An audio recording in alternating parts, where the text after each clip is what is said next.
why they down the map or up the map. Yeah, you actually get a wide variety of responses from them. Yeah, the first map is going to be Shakura's Plateau. We are inviting Fenix to the game right now. Now, Fenix is well known for being a player who takes up to 5 or 10 minutes warming up. He prepares before every match. He never plays a game with cold hands.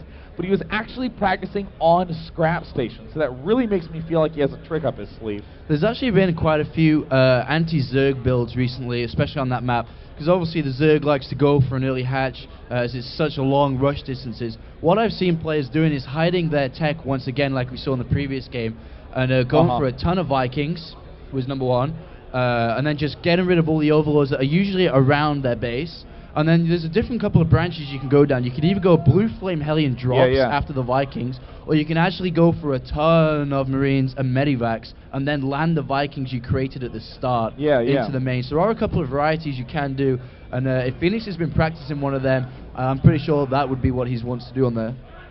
Alright, so it looks like Fenix is just finishing setting up his computer, is going to take a restroom break, and then he will be joining the game. Oh my god, I tried to go for a restroom break in our little break we had. The queue is so long, I'm like trying to run and push nerds out the way and stuff. Just stomp over them. And you know, actually, I went to the restroom before the entire cast, and I just like bursted right in there and says, "I'm so sorry guys, I have to cut." And they let me. You are day 9. I don't even think any of them recognize me. They're probably Cataclysm players getting pumped for the new Expo coming out. No big deal, of course. You know, a lot of people love bashing on WoW, but I don't like to because I think that game's actually kind of awesome. Really? Have Are you there actually any WoW players out here? Or, some of them, yeah, wow. Are there any StarCraft 2 players out there?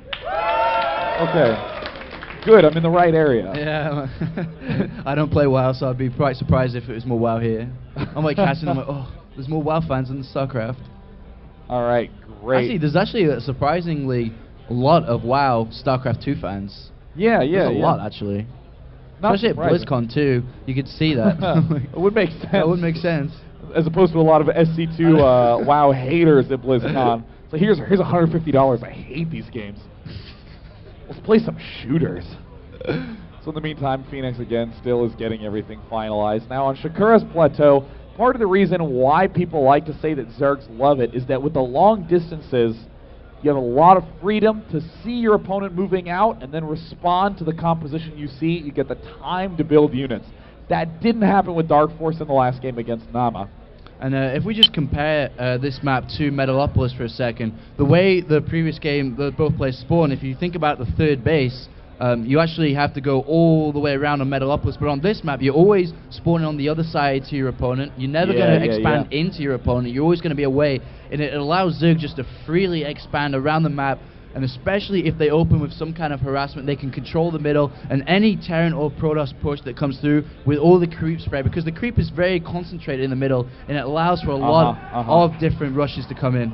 Yeah, now another big reason why people love Zerg on Shakura's Plateau is how easy it is to take extra expansions. Your natural is very tight, very easy to expand to, has one narrow ramp defending it, and pretty much any third you take sets up an obvious fourth. If you take another natural expansion on the map, you automatically get that main. So Zerg can get to 4 bases very easily. And honestly, if you're at 4 bases as Zerg, getting 5, 6, and 7, if there are any of them close to you on the map, it's very, very straightforward.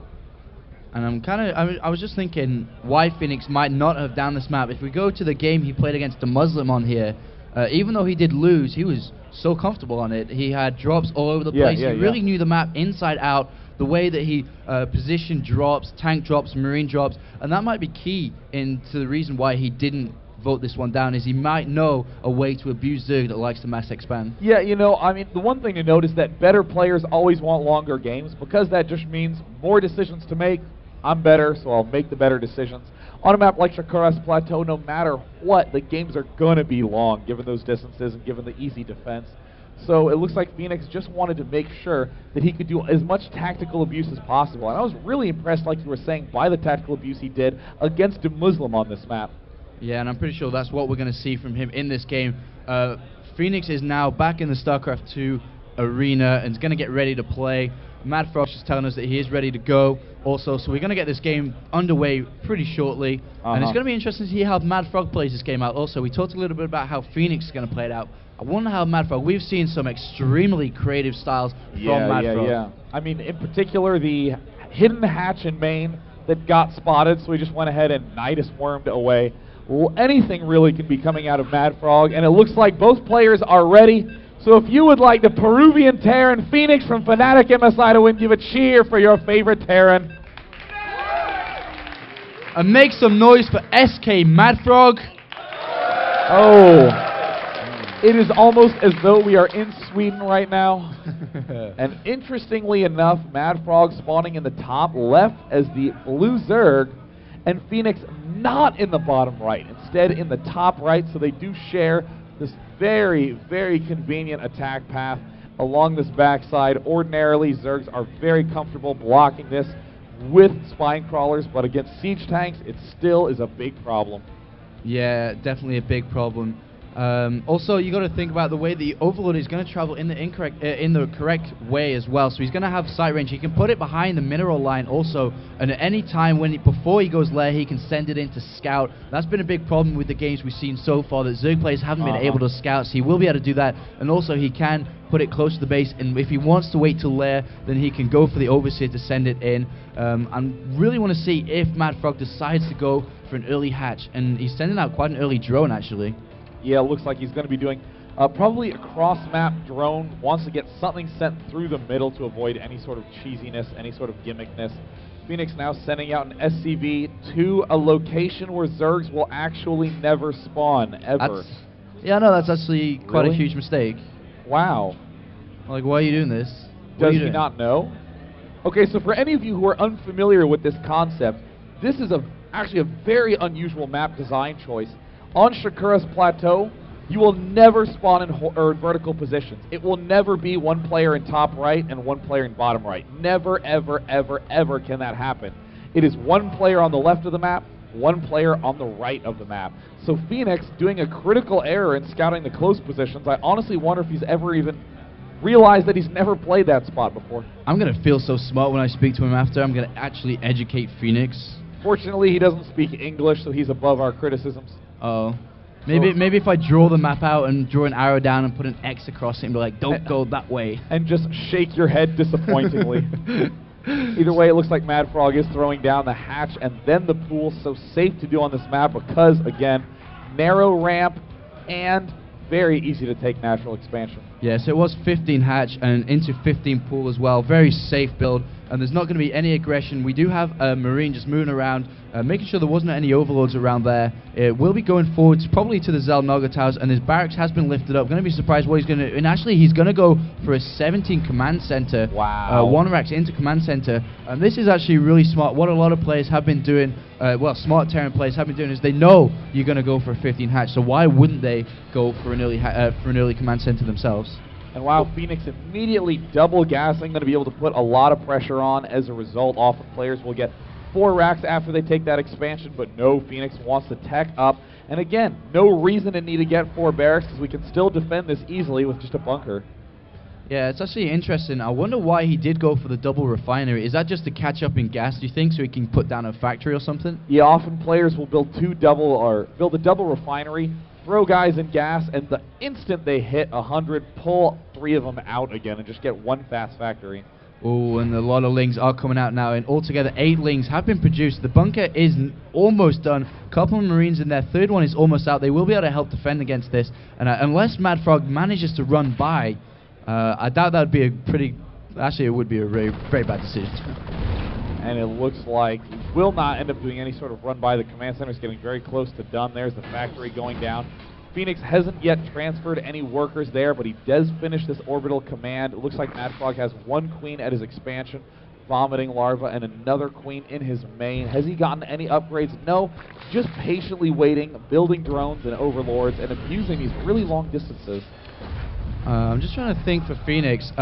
Usually when you go for a fast expanders Terran, you have to be extremely scared for any all-ins, because as soon as a Zerg scouts it, that's when the infamous Roach Ling all-in comes on the 2 hatch, and you're in a world of trouble. And I'm trying to think why he went for the double gas so early, because he knows he can't defend it just with barracks units, infantry. So it looks like he is going to get a double factory, and he may be going for a siege tank now. No, he's actually going to go for Hellions. Wow, very creative opening from Fenix, doing some Blue Flame Hellion, rewalling off, getting the supply depot in the main of MaDFroG. We do see that there is a layer going down, and it does manage to sneak up into the main, but that's okay. MaDFroG does have that other queen poking it in the eye, causing it to trip and fall over and die. And there's the extractor almost finishing up, so really pretty typical play coming out of MaDFroG, except for the fact that this layer went down before the Zergling speed. Yeah, I think he's just going to go straight for his Spire, to be honest. He's put down the third and fourth gas on the natural as well, though he's not mining any. I don't know if that's a mistake or not. He's not mining from the extractor in his main base. That could be very well a mistake. This Hellion is, though, frosting these Lings. They are going to run away. Speed is being researched now, though. That was after the layer, though, as you said. Wow, yeah, these Zerglings are getting just cooked up by this single Hellion. More Hellions coming out for Fenix. Another factory coming down. We haven't really seen too much mech play. But either way, look at MaDFroG. Look how easily he can take a third. He builds it right next to his own natural expansion. We do see the Baneling Nest is going down for MaDFroG as well. Yeah, I'm just seeing if he's going to put the Spire. He has 200 gas now. Will he be putting down the Spire? I don't think he might just go straight for the... Oh, he's actually getting... Is he getting 2 Baneling Nests? The good old double Baneling Nest. Anything can come out of this sort of play. And it looks like Fenix... Oh no, MaDFroG is going to be caught completely off guard. Oh no, the Blue Flame Hellions. Oh my goodness. Absolutely nothing prepared for this one. Only Zerglings can be made. Fenix might have a very easy first win on this map. Oh my god, he actually didn't prepare for this at all. And all these drones are going to go down as well. Oh my god. This is so brutal. Oh god. Oh, it actually hurts watching this. Oh, this feels terrible to watch. Oh, man. In the unit counting station, he has a couple of drones and 2 Baneling Nests. Oh my god, MaDFroG. This is not going too well for MaDFroG. I'd just like to put that out there. Yeah, but fortunately, because the Zerg production capacity is so massive, you can end up getting so many more workers. He can even get a third queen to really begin pumping out the units. The Spire is about 80% to being complete. Now the Zergers are going to rush up. They're going to get shut down. Again, just these 2 Hellions can put a damper on that. But Fenix has a wide opportunity to push very soon with this Thor. Yeah, I mean, he has 600 gas now stocked up, MaDFroG. He could get about 7 Mutalisks out, but he doesn't have any minerals. He's having to force to build all drones. We look at the production tab, all it is drones. He's actually deciding to go for Burrow, which is kind of interesting. But it looks like Fenix is not giving up on this Blue Flame Hellion harass. He's moving up, wants to hit up the Xel'Naga Watchtower. He does manage to take that Zergling out. He's going to spot a couple more Zerglings, but with Fenix's great control, he's going to be excited to take them out. Phoenix getting ready to take a third now. Command center at 500 HP in his base. Will be putting it directly to the left as a planetary fortress. Quite a way ahead now. 42 food for MaDFroG after that disaster with the Hellions. 86 food for Fenix. And it looks like Fenix is going to try to move in. He's scanned. He sees that it's almost only Lings, but look at the surround by MaDFroG. Amazing control. Easy cleanup. Banelings are being made now as well. 5 Banelings in production. Going to help out a lot. This is kind of an interesting style for Hellion. I haven't seen this in quite a while. And obviously the main counter to this is a ton of roaches, but I mean, we haven't even got a roach warren up for MaDFroG, so he could be in quite a lot of trouble. Does look like Mutalisks are en route for Zerg. A couple of Zerglings continuing to poke forward on the map. Looks like there's a supply depot being built in the bottom left corner, just as a little bit of a spotter. That command center is almost done, and now a bunch of barracks being made by Fenix. A very funky play. We do see that at this one barracks, the tech lab is actually getting stimmed, so it looks like he's going to be transitioning into Thor Hellion with a lot of ground infantry. This is actually a really nice build by Fenix. It kind of reminds me of the same style that Nada played in GSL 2 on this map, is that you open up with Thors to help defend against any Mutalisks, obviously using the Hellions to do harassment. In this game, obviously, it's a lot different, but at the same time, hold that thought for a second, it looks like he's going to push out with just all these Thors, and I'm looking at the units for MaDFroG, he really doesn't have anything. The Banelings do an auto-detonate, doing a good amount of damage to those Hellions. But that is okay. Fenix is going to just happily repair them. This third expansion is going up for Fenix. He morphs the planetary fortress a little bit too far away, but hey, no problem at all. Looks like he has decided that he is going all reactor all the time. And yeah, he's